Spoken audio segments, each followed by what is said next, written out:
When it comes to acids and bases, it's pretty likely you'll need to convert between pH, pOH, hydrogen ion concentration, or hydroxide ion concentration. These are all just various quantities in the study of acids and bases. This video will summarize the relationship between those various quantities and how to convert between them. So, let's start off with the relationship between pH and pOH. pH plus pOH is equal to 14. And we're talking about standard conditions.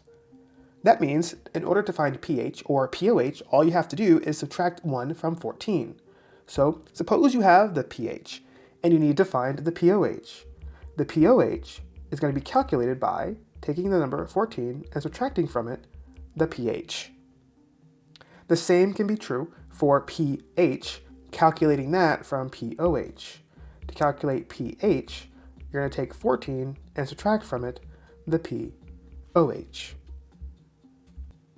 Now we're going to head down to the bottom and talk about the relationship between hydrogen ion concentration and hydroxide ion concentration in an aqueous solution. So the relationship between those is this. The product of the hydrogen ion concentration and the hydroxide ion concentration is equal to 1 times 10 to the negative 14. That E means times 10 to the, it's just shorthand. If you want to write it out in full scientific notation, go ahead. So that means you just divide by the one that you already have. So here's what that looks like. If you have the hydrogen ion concentration and the constant 1 times 10 to the negative 14, here's how you calculate the hydroxide ion concentration. You simply take 1 times 10 to the negative 14 and divide it by the hydrogen ion concentration. And then the opposite is true going the other way. So you want to find the hydrogen ion concentration. You're going to take 1 times 10 to the negative 14 and divide it by the hydroxide ion concentration. So that's that relationship. Now suppose you have the hydrogen ion concentration and you want to find the pH. To do that, you'll do negative log of the hydrogen ion concentration. And that's because P literally means negative log of. So if you think of it this way, this negative log is P, and then this is H. So you're taking the H, taking the negative log of that, and you get the pH. If you need to go the opposite direction, you do the opposite function. So we're talking about base 10 logarithms. So plop down a big 10 and raise it to the power of the negative pH. And that's how you go from pH to the hydrogen ion concentration. And as you can probably guess, it's going to be the same on the other side.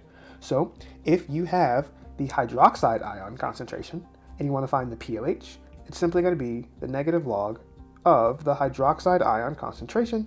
And to go the opposite direction, it's going to be a big 10 raised to the power of negative pOH.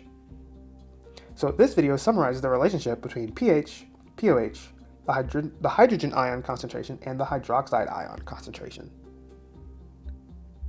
Now let's do some practice. We have the hydrogen ion concentration given to us as 2.44 times 10 to the negative 4 molar. So to calculate the pH, we would simply do the negative log of that value, 2.44 times 10 to the negative 4, and then we just calculate it, and we get about 3.61 as the pH, no units.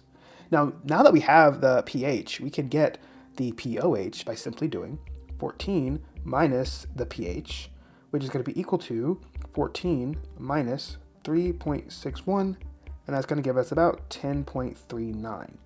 But the pH will tell us that whatever this substance is, it is an acid because this is less than 7 on the pH scale, which is this default scale that you're going to think about. So we have 3.61 as the pH, 10.39 as the pOH, and if we wanted to calculate the hydroxide ion concentration, we have a few ways we can do it, but I'm going to use the easier way. Once you know multiple things, you can get them in different ways. So to do that, we can do 10 raised to the power of the negative pOH. That is 10 raised to the power of negative, and we have the pOH now. It is negative. It's going to be 10.39, so negative 10.39 in the exponent position. And that's going to give us about 4.1 times 10 to the negative 11 molar. So that's the concentration of the hydroxide ions. Now let's do another example with some sub-examples in it. We have a pOH of 8.93.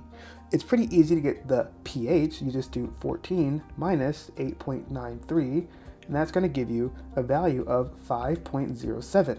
So this is an acid as well because we're using the pH scale to determine if something is an acid or not if it's less than 7.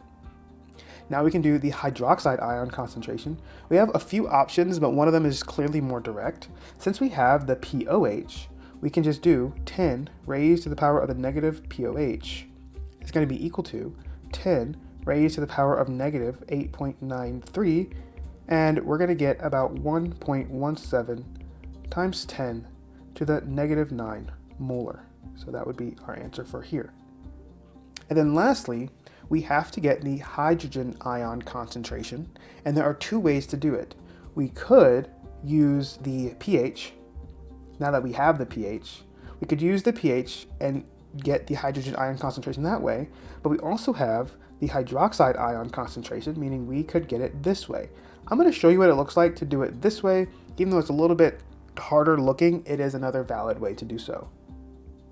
So to get the hydrogen ion concentration, remember, it's going to be equal to 1 times 10 to the negative 14 divided by the known hydroxide ion concentration, which we do have given to us, or now that we have it calculated, as 1.17 times 10 to the negative 9, and that's going to give us an answer of about 8.51 times 10 to the negative 6 molar. But as a reminder, you could have gone the other way as well. So I could have done 10 raised to the power of a negative pH, since we do know the pH, and would give you the same answer.